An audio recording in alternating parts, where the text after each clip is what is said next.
What do we know, everybody? Every year here for the past number of years, I've done a what am I thankful for video around Thanksgiving. And this year is going to be, just about the same.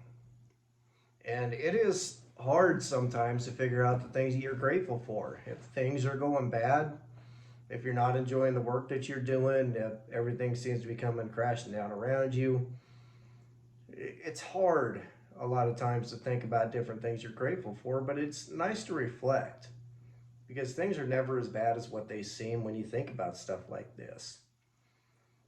We always forget to be grateful for even the little things that we have because we always want more.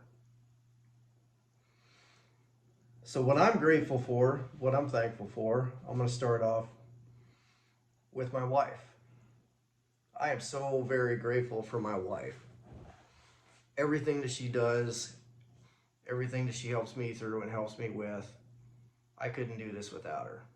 She is wonderful. I mean, from her taking care of the house and taking care of little man, to making my doctor's appointments for me, to making sure my anxiety medication gets refilled, to making sure she can pick up some of the slack when I don't get stuff done, be it laundry, taking out garbage, feeding chickens, whatever. It's great.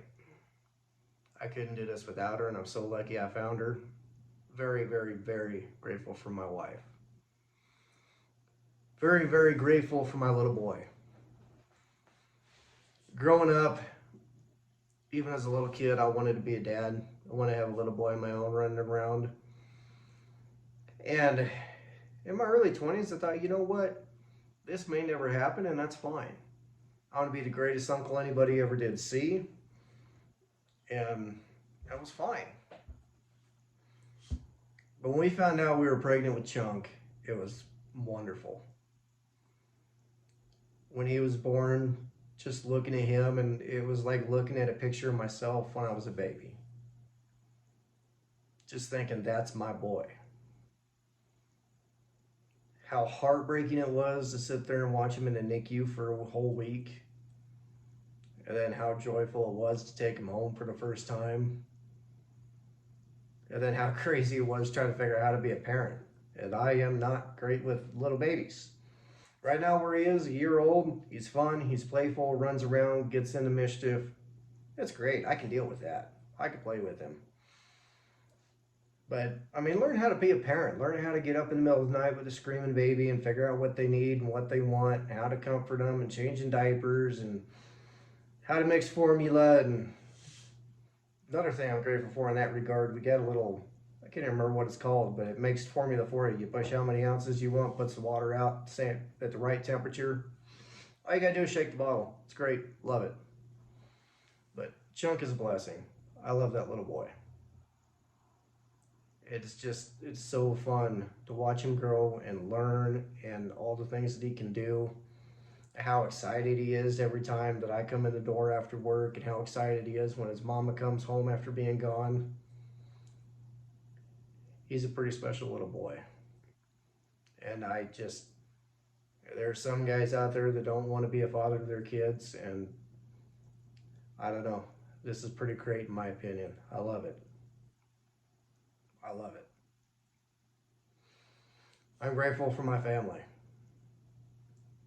Everybody from my family, mom, dad, my brothers, my sister, her boyfriend, my sister-in-law, my nieces, they all got to come over for Thanksgiving Day. We smoked a turkey and brined it for about 4 days. That turned out great. Had a ham, and it was a wonderful day. Went off without a hitch, watched football, played, shot the bows, played with the puppies. It was a fun day. Very grateful day. Very great day, and I'm very, very grateful my family was able to show up. And I mean, you always got to be grateful for family. Whether you always got along or not. I mean, they're always going to be that constant. Very grateful for my mother-in-law. She's helped us out a lot over the years, and that's, when she didn't have to. I love her to death. I really lucked out in the in-law category. She's a very, very, very great lady. Very great lady. I couldn't have asked for a better mother-in-law. My little brother-in-law, Jericho. Grateful for him. He's still a teenager, still got things to learn, but he's going to be one heck of a young man when he gets older. He's going to do great things in this life. He sticks his mind to it. As long as he fits his nose to the grindstone, he does everything he sets out to accomplish, and it's pretty great. He's a smart little kid. I shouldn't even say that because he's in junior high going through a second year of playing football, and his first year of trying out wrestling is doing real good. Real good. It's always great when he comes over. He's easy to get along with, easy to talk to. You know, he says some things out of context or out of line like a teenager does, but we all did that. But he works hard. You know, you take him out to the farm and tell him to do something, he does it. He learns. He likes to learn, which is like I was and like I am. Great kid. Great kid.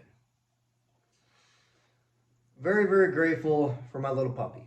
And you guys haven't really met him yet.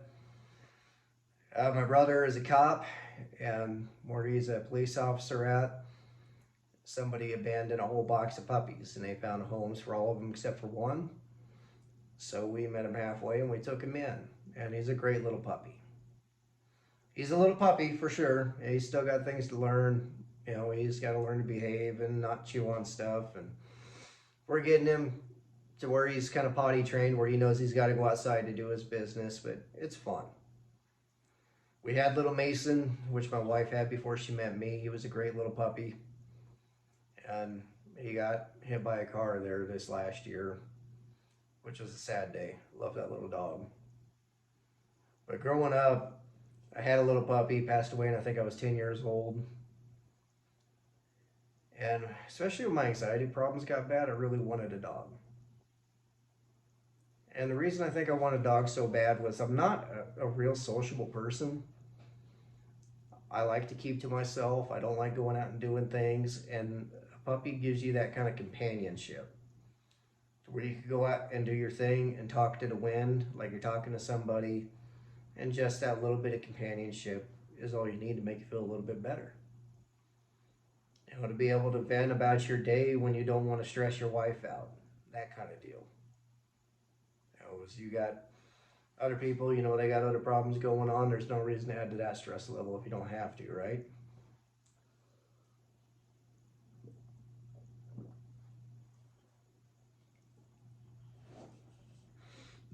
Oh, I'm very grateful to have a job.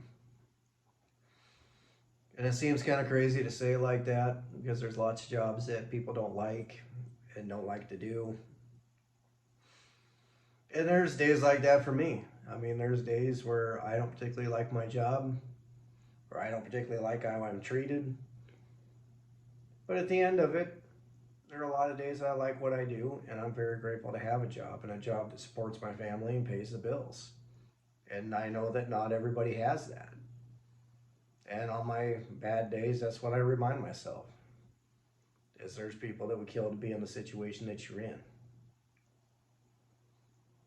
So forever grateful for that. And I was in that position too, where you're looking for a job and nobody will hire you, and nobody can afford to hire you. So very grateful to have a job. Very grateful for the roof over my head. I like this house. It does great for us. I'm grateful for being able to have a barn to put chickens in, critters. Grateful for the shop I have outside. Very grateful that I'm able to sleep indoors, have heat, air conditioning, electricity, internet, all that good stuff. Very grateful for having food in my belly. This goes back to my wife. My wife takes care of all the grocery shopping, and it's wonderful.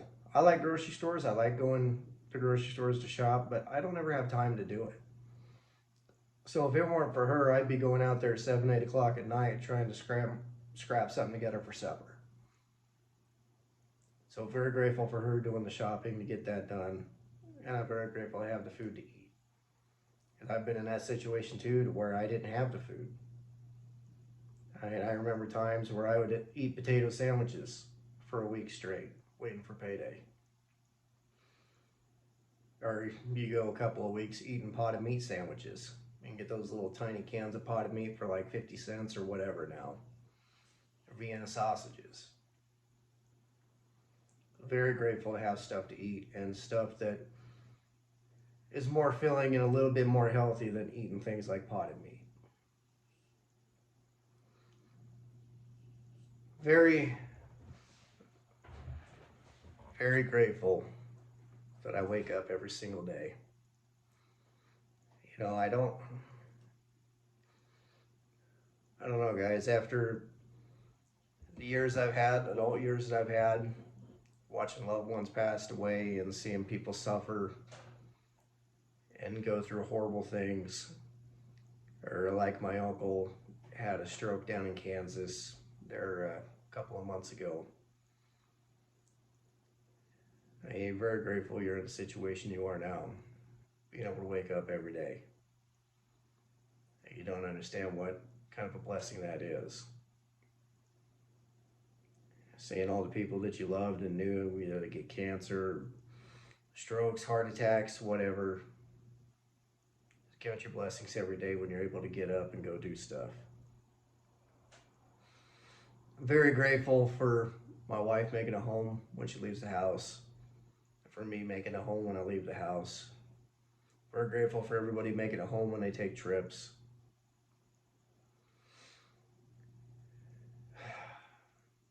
Very grateful that I'm healthy. I know there are days that I feel terrible, and right now I got a problem with my back. I got a pinched nerve or something in there. With the doctor about it, gave me some pills or whatever to kind of help it out, but got my blood work done, everything else, and it's all good. And I'm very grateful for that, especially spending 7 years pulling bull rack driving a truck. In those 7 years, I get maybe 3-4 hours of sleep a week, and lived on a diet of coffee, Little Debbie's, and Mountain Dew. So very, very grateful for my health. And I was always kind of scared I was going to end up like what happened to my uncle, where you're just sitting somewhere slumped over the steering wheel, unresponsive because you had a stroke. And thank goodness somebody found my uncle. That was always a huge fear of mine, is passing away in the bunk of that truck or in the seat of that truck and nobody finding you for 2 weeks. And then your family trying to figure out how to get your carcass home. Very, very grateful for that. My health, grateful for somebody found my uncle. There's a lot to be grateful for. I'm grateful for everything that I learned how to do and know how to do. I've had a whale of an adult life, done a lot of different jobs. Some I liked, some I didn't like. But you know what? Because of all of this stuff, I can butcher, which I love to do. I can run farm equipment and implements. I can run heavy equipment. I can work on diesel engines. I can work on cars, pickups. I can work on lawnmowers.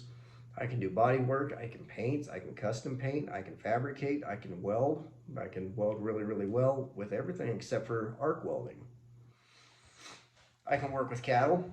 I can drive semis. I can do all sorts of cool stuff. And I know I'm forgetting a lot of things. I can ride a horse. I can throw a rope. I can fix fence. It's pretty insane when you sit back and think about it and you look at all these old guys that seem like they know how to do everything. Well, that's because they went through different events like I did. Going from this career to that career because the circumstances out of your control. And that brings me to the next deal, where I'm very, very grateful for all the bad things that I went through, which seems nuts to say.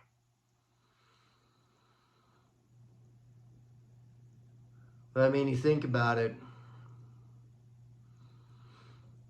we'll kind of skip over. I told you about the body shop deal, treated horribly. And I went from doing that to working for Mike and Teresa as a butcher. And I loved it. I loved everything about that. And they floated that couple from California, treated me horribly. And I got to the point where I had no choice but to jump ship and go to the competition. And I was actually kind of reliving this through some Facebook memories and just thinking about it the other day.